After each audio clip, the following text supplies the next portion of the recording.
Okay, welcome back again, learners. On this video, we're going to look at electrostatic. You can pause the video and then you try it and then come back as we are doing together. If you are coming for the first time, don't forget to subscribe to our channel. Now, a small isolated sphere A with a mass of 0.2 gram carrying a charge of this one, 7 by 10 to the power negative 9 charge, suspended from a horizontal surface by a string of negligible mass. A second sphere B carrying a charge of negative 8 by 10 to the power minus 9 Coulomb on an isolated stand attracts sphere A so that the string forms an angle of 20 degrees to the vertical. The horizontal distance between the centers of the two spheres is 3 centimeters. Refer to the diagram below. That is what we are having. Now, 9.1, state Coulomb's law in words. What are you going to say? Easy. You're going to say the magnitude of electrostatic force exerted by the 2-point charges on each other is directly proportional to the product of the magnitude of the charges and inversely proportional to the square of the distance between them. Use examination guideline to answer this type of questions. Now, 9.2, draw vector diagram of the forces acting on sphere A. Indicate at least one angle. What are you going to do, class? You're going to put a dot here. There is a force. Okay. We can say this is Fe. That's electrostatic force between A and B. And then another force you can see here is a tension, which is here. It's a tension. Remember this tension, there is 20 degrees here. They said show at least one angle. And then from here, we also have a weight. That is how you answer this question. Don't forget, learners, on this one, you can have the vertical component. This is Fy, and this is Fx, and then this is electrostatic force. This is what we are having. Calculate the magnitude of electrostatic force that sphere B exert on A. I think this one is easy.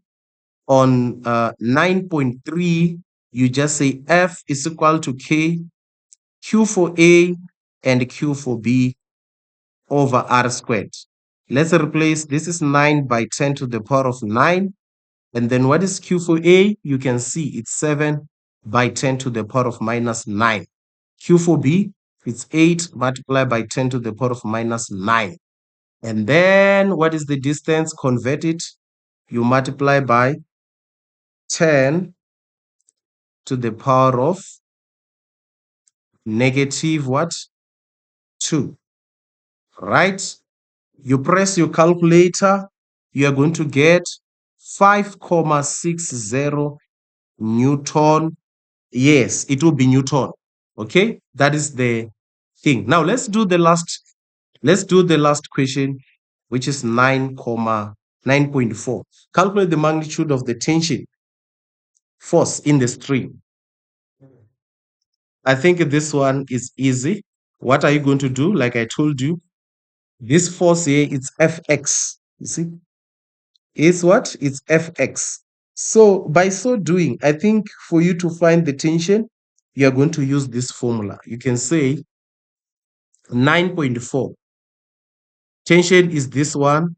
You can say tension is equal to Fg over sine 70 degrees. Why, class? You can see this is 90 and this is 70 degrees. That is what I'm using. I'm using the weight, which is Fg. Okay. And then do you know Fg? Yes. Mass is 1.96. 1.96 multiplied by 10 to the power minus 3 over sine 70 degrees. And then what do we do, guys? We are going to press our calculator. When we press our calculator, it's going to give us 2.09 by 10 to the power minus 3 Newton. Where did I get this mass? I'm just trying to save time. It's Fg is equal to mg. How did I get that? So what is the mass? It's 0, 2 multiplied by 10 to the power minus 3 because it's in gram times 9,8. So the answer here is going to be replaced here, right? All the best till we meet on the next video.